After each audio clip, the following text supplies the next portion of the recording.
Hi,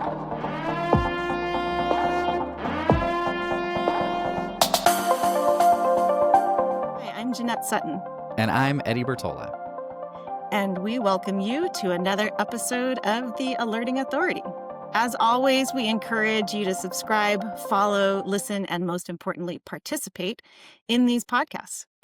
We want your questions, your concerns, your ideas, your problems, and your pain points, and your success stories, so we as alerting authorities can better do our jobs and make our communities safer.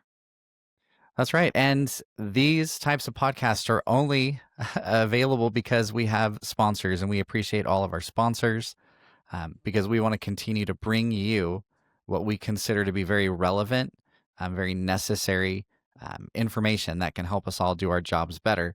And today is no different. We want to thank one of our sponsors, which is HQE. HQE Systems is a disabled, veteran-owned, full-service alert origination software provider.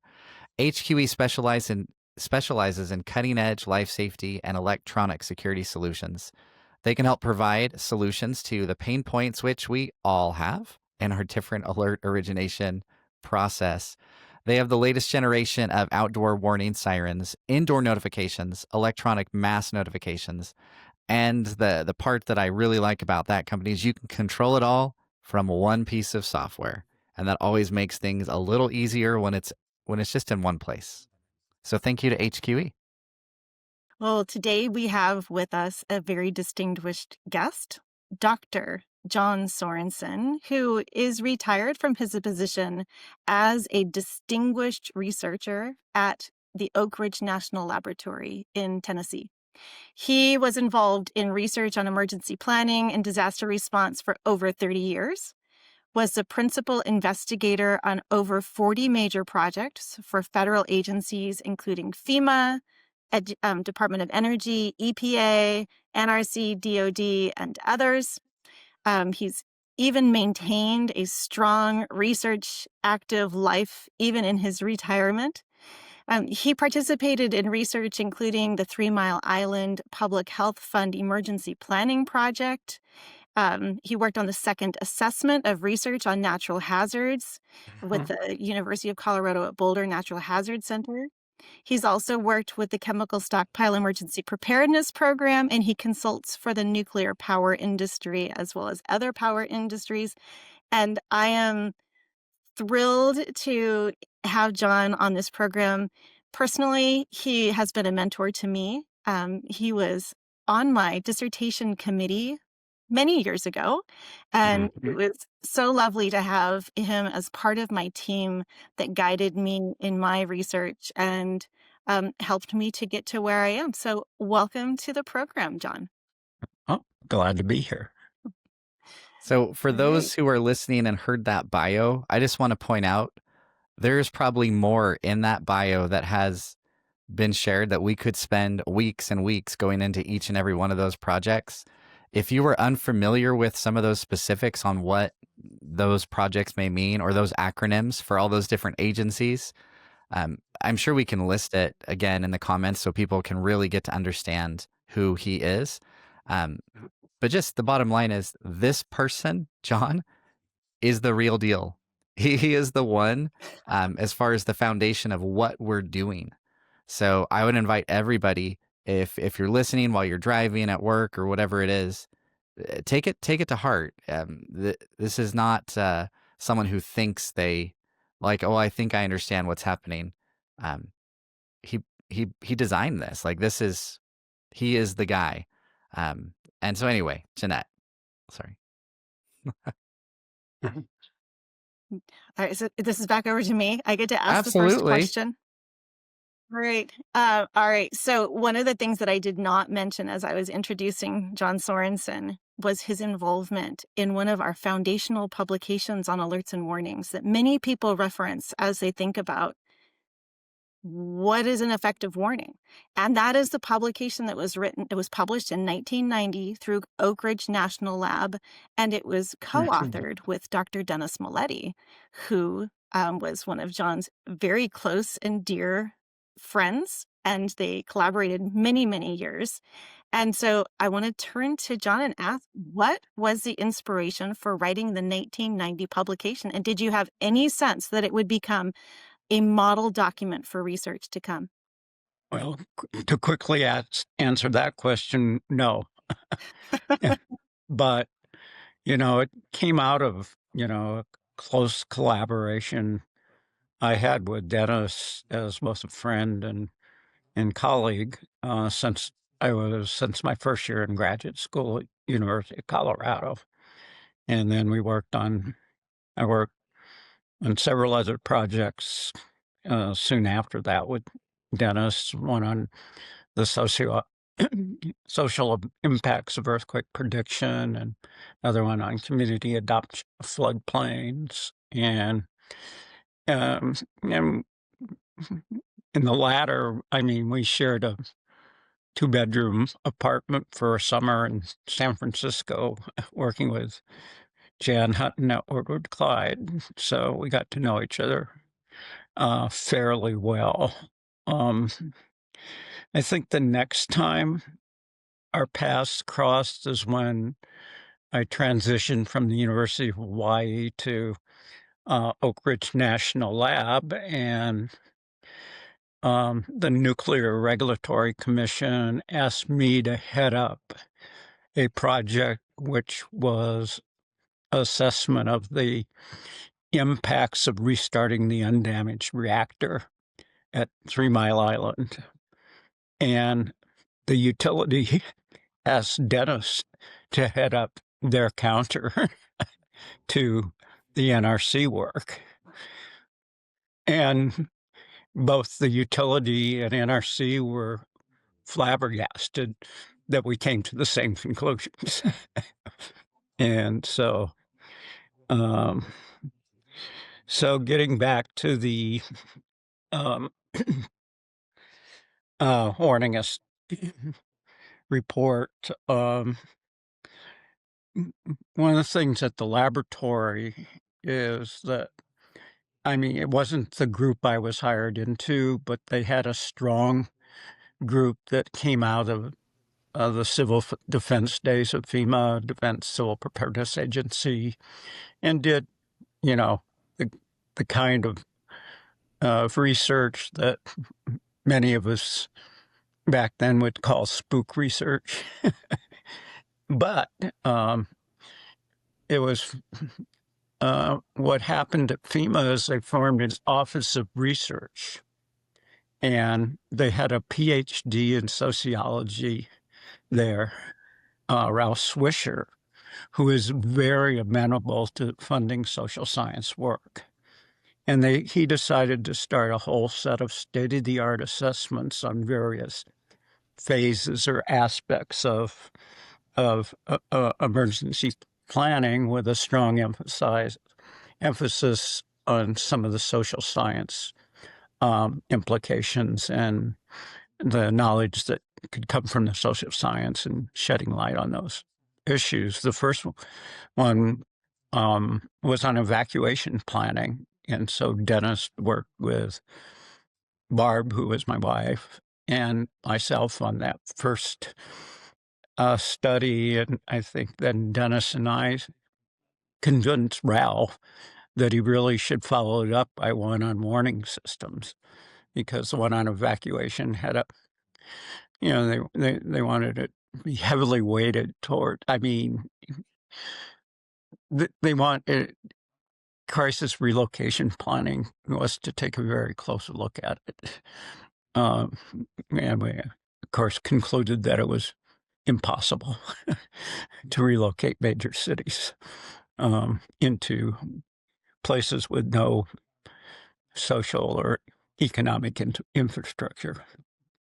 So we started working on that assessment, I think, in 1986. And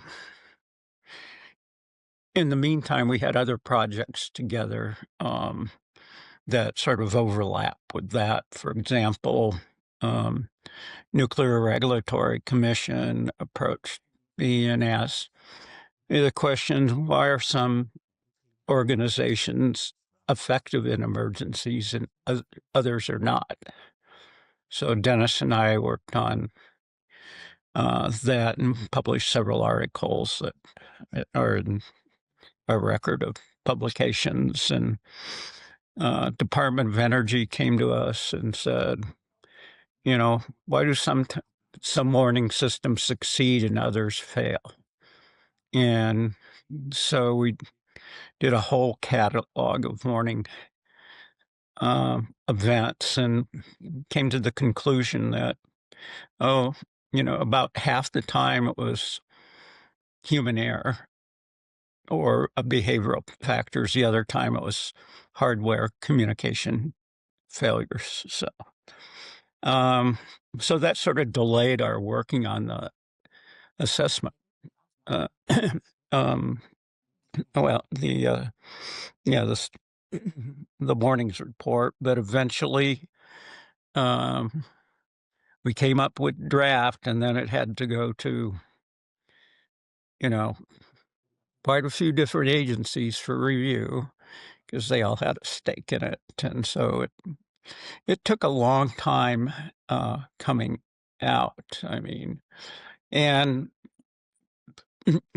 we had this notion of this sort of ordered choice approach model in terms of different stages that people went through, not mutually exclusive or so forth, that, form the basis of that model.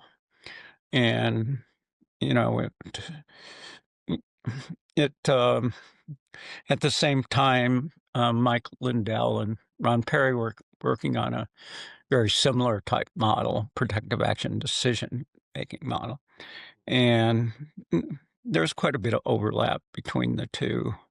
But we felt it provided a good framework for understanding past research and a good framework for, developing our own empirical studies and in terms of what kinds of things to measure and what kinds of things to prioritize. And so it was really a FEMA study, but it was, we worked on interagency agreements. So all FEMA had to do is get the money to DOE, and DOE would get the money to us. So it avoided a lengthy contract process. And then, Dennis was always willing to,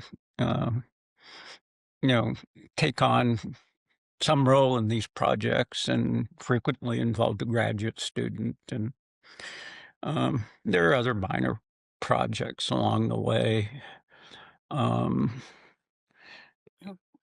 like, which, so does that give you a better feel It of does. how Thank it came you. about? Absolutely. Yeah. And for those who don't know about what we mean by the 1990 publication, it's sometimes people reference this when they talk about the prep talk that Dennis Mileti gave for FEMA several years ago. And they reference this thing called the Mileti Model. I don't know if you've heard of it that way, John, but Yeah, yes. of So the course. Mileti Model, that's what we're talking about, this was actually created by Mileti and Sorensen. And more recently, we've kind of given it a new name. We've called it the warning response model. I don't know that it really, I think it captures things well. That's a good way of, Yeah. And in comparison with the PADM, it does look at very different aspects of it. And so when we talk about like the more recent research that we've been doing and how messages should be structured and the content that it should include, that comes directly from the paper, this document that John's talking about. So it's those 5 contents: the source, the hazard, the location, the guidance, and the time. And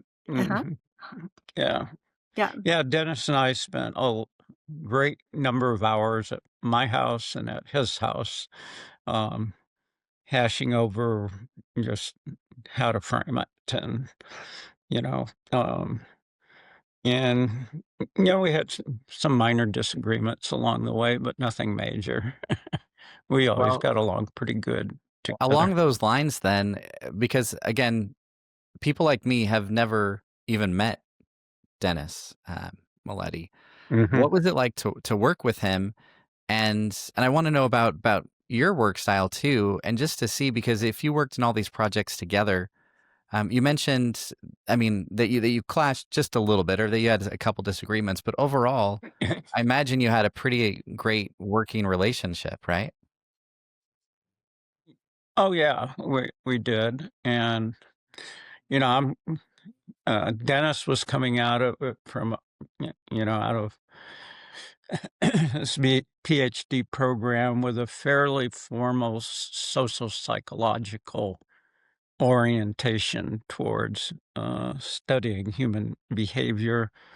And my PhD was in geography, and so I had more of a time space interest in things like warning systems, as well as how some of those uh, how different characteristics of the model affected things like the timing of warning dissemination and so forth. So we complemented each other in that way because we had slightly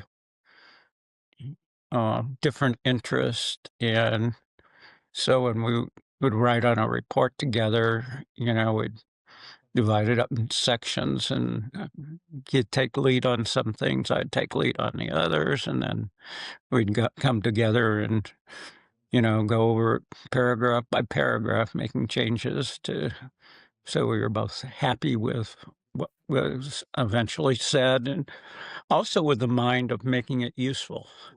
Um, um, and that's one thing that I've always believed in, is that you just don't produce an academic report for an agency. It has to have some things that can be implemented by the agency to improve what they're doing. So we always had that in the back of our minds as we were working on our report. So you mentioned, John, that when you and Dennis developed the framework, that it became the framework that influenced some of your own studies on alerts and warnings. So can you share with us any of those key studies that you did that furthered that framework? Um, yeah, I think there was um, 2 or 3 subsequent studies. One was a chemical accident in West Helena, Arkansas, and where they told the entire town to shelter in place and a few people on the outskirts of town to evacuate. So we were interested in compliance with that protective action recommendation, and found that 87% of those told to shelter in place evacuated instead, and that their behavior was fairly well explained by many of the factors in the model. And we did another study for FEMA on the use of reverse 911 telephone systems in the San Diego wildfires. And again, many of the factors that help explain why some warning channels were effective in getting people to take action and others were not. And so a lot of our work, you know, um, was leading up to things where, um, not only we're interested in the bottom line decision of take a protective action or not, but what were the social processes leading up to that decision, both in terms of how people received information and how people process information. Mhm. And so, one of the key things we saw in some of the data was that people who got initial warning from a personalized source took action much quicker than people who didn't. And one of the reasons why is that they engaged in a lot less confirmation behavior.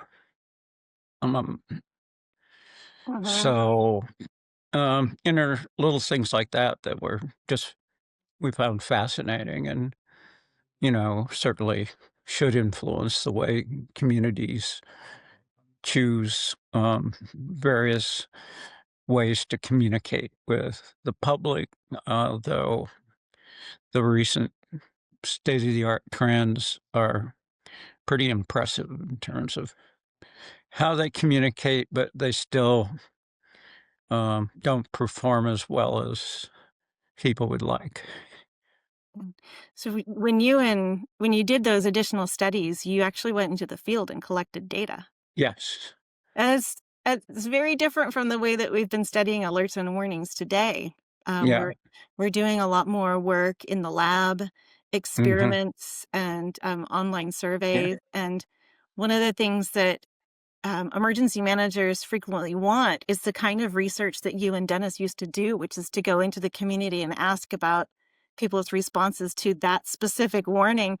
And Uh-huh. we really struggle with that now because there's so many It's different, hard. it's so hard. There's so many different channels, so many different sources. And absolutely, that trusted source of information Mm-hmm. remains such a key part of the Right. communication process. But being able to measure people's response to a singular message is just, we haven't Yep. figured out how to do that today. Yeah. And we struggled with that in our Oroville study, which is the last study Dennis and I worked on together. And that was the Oroville Dam study where Yeah, where there was failure. a near failure of the reservoir, the emergency spillway, and I um, responded to that, just so you know, Yeah, we as did. within the California Highway Patrol. So you mentioned that, and I'm okay. like, oh, I know about that. Mm-hmm. As someone who was tasked with trying to help coordinate a potential mass evacuation, um, Mm-hmm. and there were discussions on alerts and warnings and how to let the community essentially know that they were in the path of this imminent destruction. Mm-hmm. Um, well, and as I recall, there's some things we found out that were totally counter to what some officials were going around telling people. Like, there wasn't huge traffic jams. I mean, people found it very efficient to evacuate. Hmm. And maybe there were isolated ones, but by and large, um, 500 people who evacuated, who were randomly selected to be part of the study, um, can't be all that off. Right. Hmm. Yeah. Yeah. And again, bore out our findings that personalized warnings were the most effective at getting people to take action, and they took those actions quicker than um, people who got the news over um, TV or radio or hmm um, surprisingly, you for example, um, it was just a tiny percent that said that um, social media influenced their evacuation decision. They used other sources of information. And people, for example, provide some helpful logistic information, but we're, we were, they're not going to make that kind of big decision based on just social media. But things probably have been changing along those lines. So that'd be interesting to follow up on. I doubt people are terribly reliant on social media today. Certainly for additional information, but not Right. for the decision making Mhm. that whether or not you're going to load up your car and leave, or if you're going Yeah. to close all your doors and windows. Yeah. Yeah, the trusted source, unless you know who you're talking to on social media, Mhm. there's a lot of untrustworthy I information out know. there. And just about anyone who has followed social media at all know that there's a ton of crap, just blatant lies. Yeah, But yeah. there's other good information. And it's hard to find out So which is which if you're not sure where to look. I know. And Yeah. Mhm. Yeah. in the So absence that's of why you go to, that's why you go to officials sources, not social media. Mhm. absolutely, I was going to say, in the Yeah. absence of any type of official message, that vacuum just sits there waiting and just building up Yeah. false information or just misinformed. Uh, Yeah. and it's often Yeah. people One trying to of do their the, best, right? But they're just still doing it mhm. wrong and putting out incorrect stuff. And one of our early um, observations, based some of which on Dennis's dissertation, but other studies that we did was that people, as Dennis would put it, become information starved in a community-wide emergency disaster, and they can't get enough information. And on the other hand, you have public affairs type saying, we can't provide the public with too much information because it'll overwhelm them and they won't know what to do. And um, so, an example of how research findings often clash with uh, emergency planning principles. Yeah. Mhm. Mhm. Yeah, I remember being at a UASI summit with Dennis in Denver, Uh-huh. Colorado, and a speaker right before him had said something about like the 3-5-1 principle or something like that, where there was Yeah. this formula about how long a statement should be, how many concepts should be included, because people can't retain very much information. And he got up and he Rip. very clearly explained why that is not the right approach for alerts and warnings, that we need to give people information that they can use that reduces their information seeking because that delays their action. Mhm. You need to be the trusted source that gives clear and complete Mhm. messages, and the nonsense of these formulas that have been created and Yeah. shared for alerts and warnings. Yeah. People This need to just leave that behind. this whole issue of trust is an interesting one because um, I think people do respond to um, someone they don't trust if that person has authority and is obviously have access to information, so forth. I remember Dennis and I used to work together for several different nuclear power plants, and one was Lilco, Long Island Lighting Company, and we were part of team working as expert witnesses for the utility, pretty much testifying what social sciences had to say about how people respond to warnings. And um, um, we're in the courtroom, and all of a sudden, the judge um, stood up. Someone whispered something to him. He says, "We have a bomb threat. We're going to evacuate in a single file through my chambers and out the back door." Everyone complied. We got back to courtroom, and Dennis got in the fact that I never thought I would ever respond to a protective action recommendation that was made by a lawyer.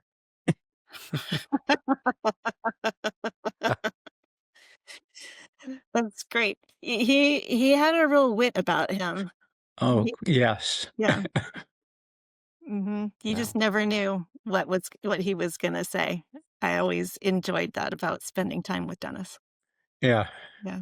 no. I And he really was, I appreciate mean, the reference to the Oroville incident that you just mentioned because in my mind, mhm, I'm thinking of the types of alerts and things that some people said are, danger, potential flooding in your area or something, mhm, when what was really effective was letting people know that there is an imminent failure that is mm, possible. And yeah, and I appreciate you studying that. And again, this goes to, different people who are listening. They have been a part of many of those things that you've been able to not only study, but then come with the yeah, recommendations on what went right, what we need to do different.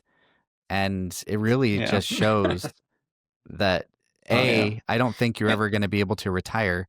I know There's, I mean, you're probably ready. Um, well, but it's like your finger seems to yeah, still be on the pulse of what's happening.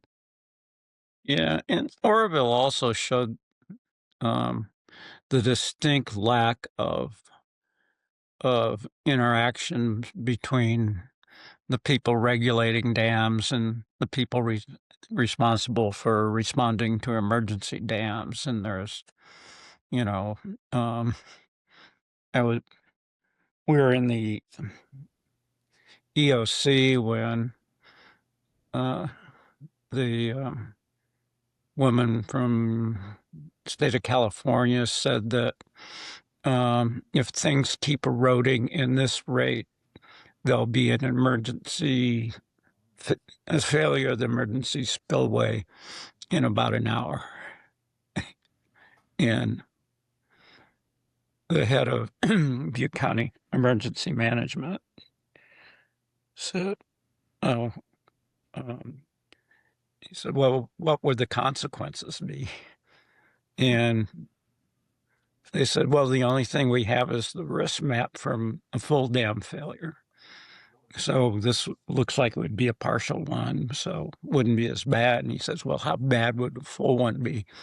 And I think they said, "Well, the downtown Oroville will be under 116 feet of water."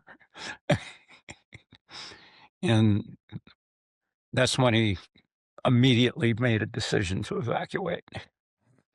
But see, that should have all been pre-planned. Mhm. Um, Yeah. and, Dennis and I did a nice little publication for the Army Corps of Engineers on emergency um, planning for dam failures and levee failures. And although most of the principles in it are applicable to any sort of emergency. And I think it's been really well received by communities. Mhm. And certainly the people that I've given it to have really appreciated it. Yeah. Yeah. Yeah. I've seen that publication referenced in, FEMA trainings and, Department of Energy trainings Yeah. as well, Mhm. through Argonne National Lab. So it certainly has been recommended and recognized as another key piece of research that people should be utilizing. And Yeah. I appreciate, you said that it was so important to do research that was translational so that communities can apply it immediately. And that Right. was a Mhm. great example of this application. And so I want to return to one of the questions that Eddie had posed a second ago about, are there other pieces of research out there that you've been paying attention to? Of course, I follow all your stuff fairly closely, particular um, all the DHS funded work on warning messaging and so forth. And, I still um, try to keep up with, you know, empirical studies, but they're not very few. I mean, Oh, uh, I follow Erica Kulagowski's work fairly closely. Her work at Gatlinburg, wildfires, and her stuff in Australia. And I think she's one of the top mm, researchers right now, along with you, Jeannette, oh. in this whole field. She was another student of Dennis's. Mhm. Yeah, Yeah, and Erica and I still work together. She and yeah, I I see wrote. that. Yeah, it's so fun to be able to work with Dennis's students, Hmm. because we all come from that background of understanding this approach that you helped to formulate so many years Hmm. ago. So, And we've, applied it in different situations. We were, I think, both working on a project with the Center for Biosecurity at, was it John Hopkins or mhm, Maryland? Yeah, Johns Hopkins. Yeah. John. And um, saying, how do we prepare for a dirty bomb explosion over the city of LA? What can we do? And, and essentially our position was, you don't do anything unique. You just follow the basic principles of providing information and warnings to the best of your ability, and, there are situations, scenarios in, this country where, we're going to have fatalities. Um, and things seem to be getting worse instead of better. Mhm. So the same principles that have been identified and applied for decades apply Yeah, even those uncertain events that are certain to come yeah, and raise risks that we may not have thought about, but it's the same approach. it's the same. Yeah, I Yeah. firmly believe that. And I Yeah. think Dennis believed that too. That um, and certainly, well, we haven't had enough of those kinds of truly uncertain events to really studying them as to the extent that they should get studied. So I think hopefully we'll be prepared to, um, do more field investigations, sort of like what happened in Hawaii with the Korean inbound missile incident. And I think you were involved with that as Yeah. well. Yeah. Yeah. We studied what people actually did in response to that message. Hmm. Mm. But we didn't go to Hawaii. We didn't do the field research. We used Oh, social media to recruit people to then respond to a survey, hmm. because, it's just another method of gathering that kind of data. Hmm. Yeah. Yeah. Well, Dennis was a firm believer in doing mail out surveys rather than doing any other kind of data collection. It's so expensive. And the response rate is so low. We had a fairly high response rate at Oroville, but we talked the Corps into giving everyone who responded a $35 gift card to Walmart.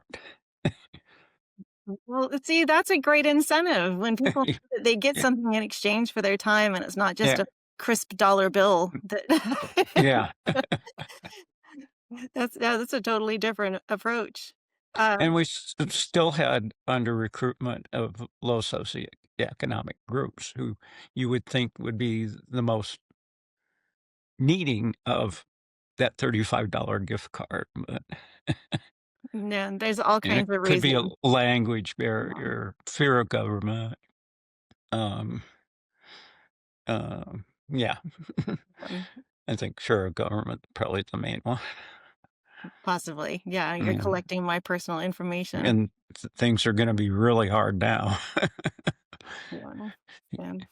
to Well, collect any kind of information from, you know, uh, minority groups. yeah. Eddie, do you want to ask our last question? You bet. Absolutely. So, I mean, we've talked a little bit about how alerts have been. You talked about the foundation, and again, this is, I say this, or the studies that you've mentioned have been integral in the development of where we are today. And I think the future is bright. I'm an optimist. Jeanette knows I'm an optimist to a fault. But I really think that we are moving in the right direction. With that said, Mm-hmm. what do you think is likely to be the future of alerts and warnings for practitioners like myself, researchers like Jeanette? Are there gaps where we know the answers or we're kind of stuck? Like we know what to do, we just aren't sure how to do it.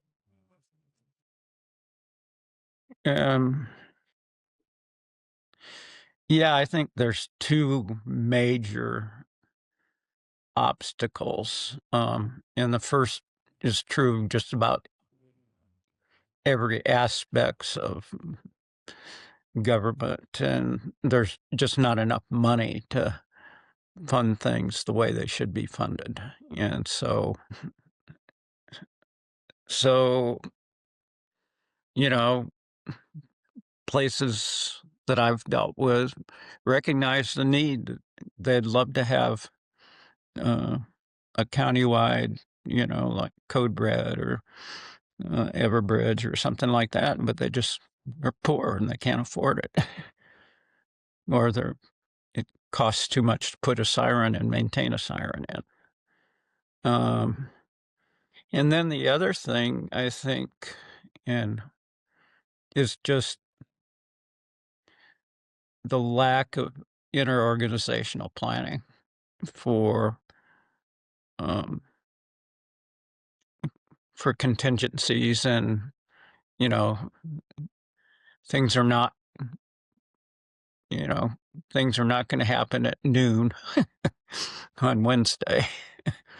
And I think that was sorely pointed out, just in the anecdotal information about the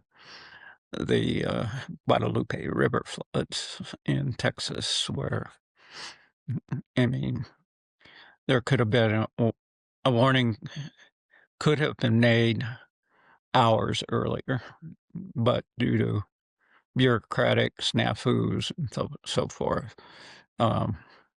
the timely warnings were not issued, even though they had quite a bit of the infrastructure in place, but not all of it. And, a lot of people think sirens are still the answer to warnings, and they're appropriate in some cases, but, they're not we've said for many, many years that, warnings have to have a mixed bag of communication channels to, because to reach people, they don't all use the same communication channels. Mhm. Yeah. What do you think is the next research that needs to be done? In terms of under researched things, I still don't think we know a lot about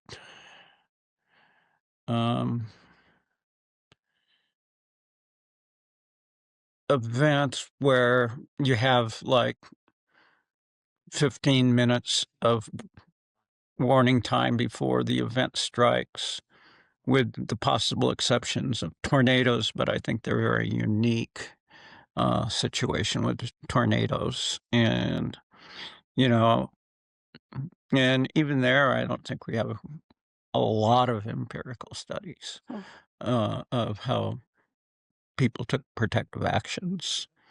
And so just studying these really rapidly unfolding events, I think, is still important. Mm. And I think another area that you know, is, it's maybe not a research area, it's more a policy thing, but, one of the things that the second assessment of research on natural hazards concluded for warnings is there's no national warning system policy, no overriding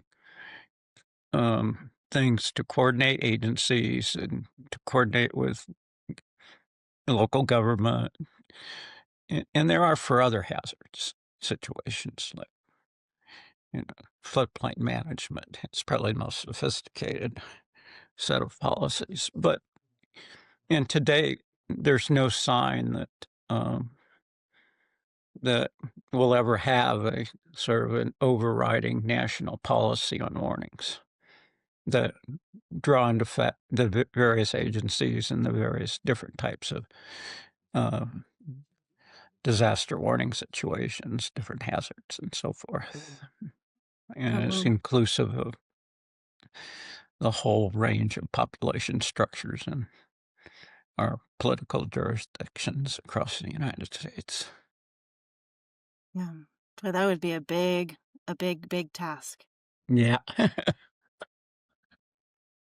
And I know maybe Lori Peak will address it in the assessment she's working on. Right. Yeah. Yeah. We just launched the third assessment this year. Yeah. And the first chapters will be in development beginning January 1st. I'm a co-author, a co-lead with Lori and with Tristan Wu out of University of North Texas on the chapter on preparedness. Okay. And a very strong emphasis on risk communication and alert and warning systems in that chapter. Okay. Yeah. So I will remember what you said about national policy as a future challenge when we write that chapter. Yeah. And, I'm sure you all have gone back and read the second assessment. So it's not a bad place to start. Right. Yeah. So then. All right. Well, Eddie, and the other thing I might just say, not everything has been successful. And, we had this beautiful project called Morning America, where we were trying to draw all these findings into a practical guidance. And we produced, along with Jeannette and Dennis and my wife Barbara and myself, I thought was a excellent document. Then it got caught up in FEMA politics. FEMA had disagreement whether or not warnings were owned by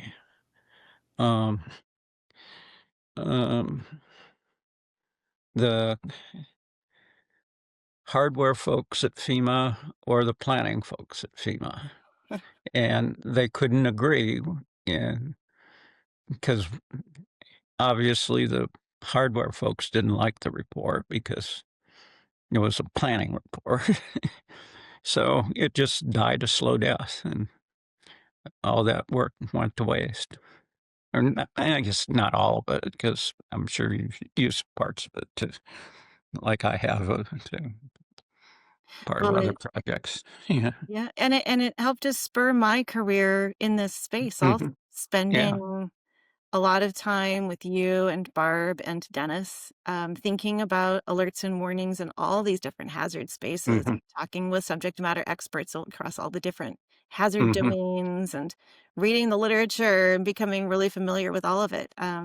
It helped to really ground me as I continued down this path. So yeah, and I think the kind of interpersonal reaction among researchers is critical to producing good solid work and findings.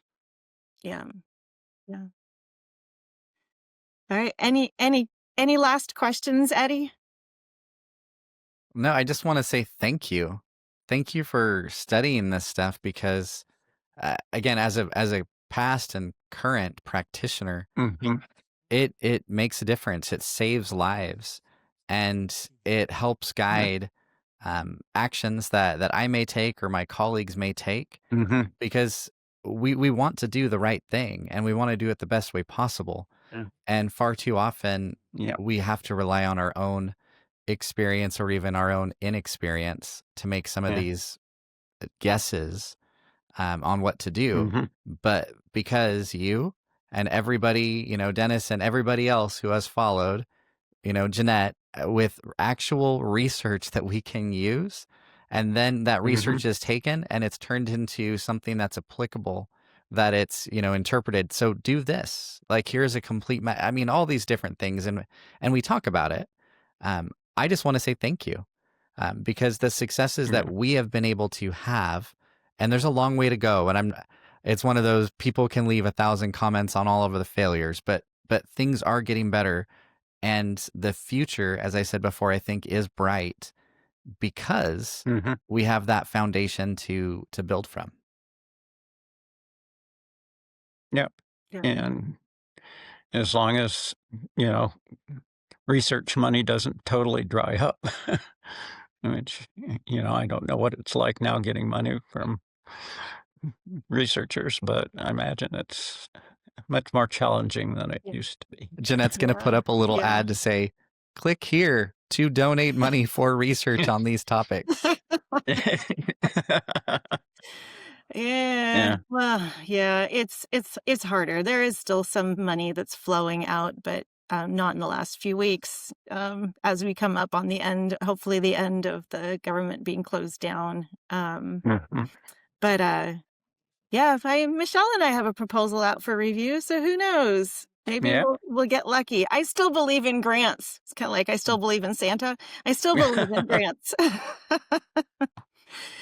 But it's that federal funding that really helps us to continue moving things Mhm. forward. So I remain hopeful. And for all of Yeah. those other young researchers that might be listening to this podcast, you've heard from one of the greats, as we've talked with John, and I want to encourage you to continue pursuing that federal funding and Mhm. any other line of funding that helps you to do ethical, non-biased research, to Mhm. help continue to move us forward, because Yeah. there are gaps and there's a lot of opportunities for Mhm. improvement. Yeah. I agree. Yeah. So Yeah. thank you. It's been really It was a fun. pleasure. Yeah.